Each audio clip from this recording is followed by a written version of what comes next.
In the late 80s, Nintendo was dominating the gaming scene with legendary franchises, such as Mario, Metroid, and in particular, The Legend of Zelda. Meanwhile, on the other side of entertainment, TV networks were scrambling to get a piece of that sweet video game goodness.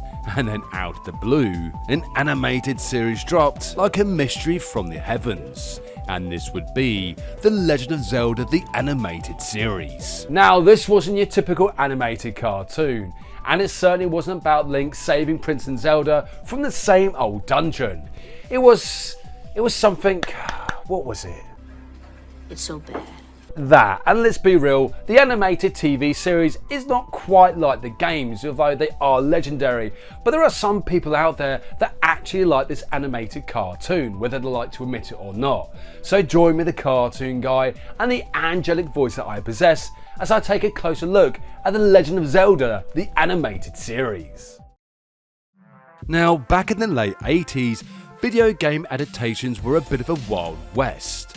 Sure, Super Mario Bros. Had already made its way to the small screen in a show that was full of absurdity, but when The Legend of Zelda hit the small screen, it wasn't a direct translation of the video game saga that we all know and love. Instead, the show took a creative leap, offering a lighter, more comedic take on the franchise's iconic heroes and villains. The storyline was straightforward, usually revolving magical artifacts, mystical creatures, and Ganon's frequent attempts of trying to steal the Triforce.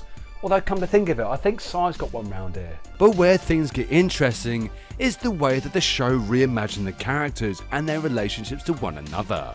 Let's take Link for example, who was much more outspoken and a little bit more snarky than what we were used to.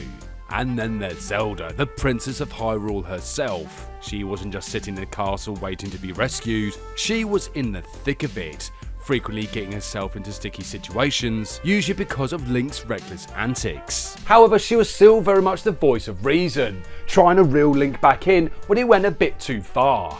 But the real showstealer was the dynamic relationship between Link and Zelda. While Link's bravado often led to trouble, Zelda would be the steadying force, and yet despite their differences, there's an undeniable bond between them. This is where the famous catchphrase, "Well, excuse me, princess," would come into play. This sarcastic tone from Link would become a staple of the show. Right. So, what is it about The Legend of Zelda, the animated series, that still manages to captivate audiences all these decades later? Well, it's that rare combination of nostalgia and humour. Sure, it may be a little cheesy at times, but the main thing is that it was fun.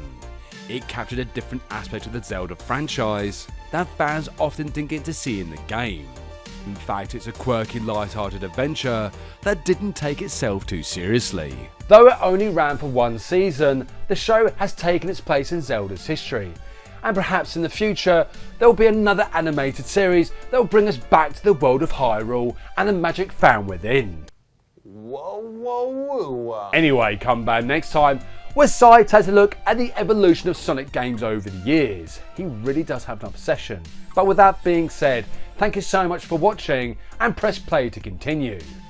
See ya.